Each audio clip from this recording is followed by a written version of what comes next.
चुनाव तो supreme court ने कह दिया है। हमारे लिए आज का जजमेंट डिसअपॉइंटमेंट है। सुप्रीम कोर्ट सुप्रीम जरूर है, मगर आप स्टेटहुड को एट द अर्लीस्ट रेस्टोर को। अर्लीस्ट का मतलब क्या है? यानी आप यूटी कर दो और फिर आप बोल दो हाँ अर्लीस्ट कर दो। अब अर्लीस्ट कब होगा भाई? आप कब हुआ था? 2019। आज कितने साल हो गए? अब तक आपने रेस्टोर नहीं किया। अब चुनाव होंगे, चुनाव के बाद देखा जाएगा। सबसे बड़ा नुकसान तो जम्मू के डोगरा के लोगों को और लद्दाख के बुद्धिस्ट को होने वाले आगे जाकर। आज आपने एक स्टेट को 3 यूटी बना दिए। वहां की असेंबली भी नहीं है, वहां 356 है। पार्लियामेंट उनके लिए बोल रहा है, असेंबली नहीं बोल रही है। आपने यूटी बना दिया उन लोगों को 3 को। अब आज का जो ऑर्डर आया है, सुप्रीम कोर्ट ने, सीजीआई और सुप्रीम कोर्ट ने कहा है कि एट द अर्लीस्ट आप रेस्टोर करिए। अर्लीस्ट का मतलब क्या है? जैसा कि सुप्रीम कोर्ट ने कहा कि 30 सितंबर की तारीख दी कि चुनाव करा दीजिए। अब अर्लीस्ट का मतलब क्या है? और लद्दाख के यूटी को उन्होंने अपहेल्ड किया है। अब वो लद्दाख में क्या पावर्स है बताइए? पहले तो भी काउंसिल में कुछ पावर से, अब एलजी हेड करते ढूंढा।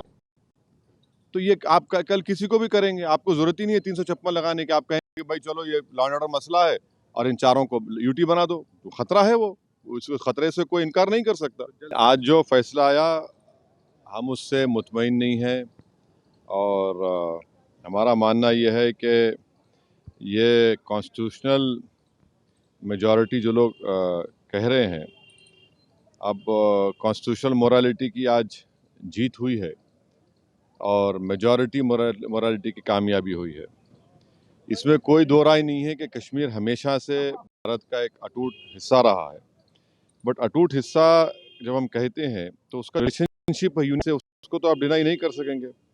और ये जो कॉन्स्टिट्यूशनल रिलेशनशिप कश्मीर से यूनियन का रहा है वो परमानेंट हुआ है।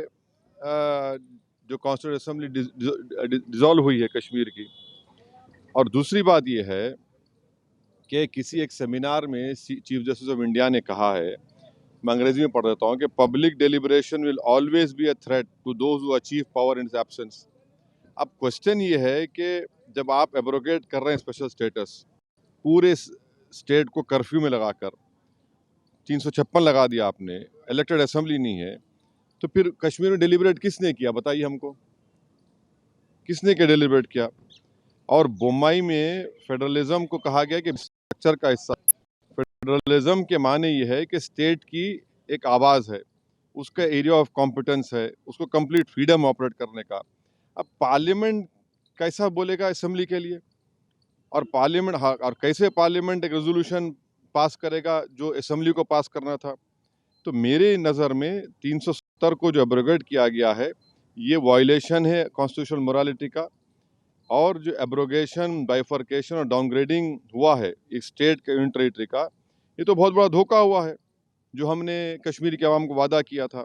मैं पहले भी कहा हूँ, आज भी कह रहा हूँ, अब ये तो लेजिटिमाइज हो चुका है कोर्ट से। तो कल बीजेपी को कोई नहीं रोक सकेगा चेन्नई, कोलकाता, हैदराबाद और मुंबई को यूटी बनाने के लिए। और इसका सबसे बड़ा नुकसान जो होगा, आप देख लेना फ्यूचर में, डोगरास को होगा और लद्दाख के बुद्धिस्ट को होगा। वहाँ पर डेमोग्राफिक चेंज होगा। अभी से आप देख रहे हैं कि जम्मू में जितने राइस मिलें थी वो डोगरा के लोग हाथ से निकल गई।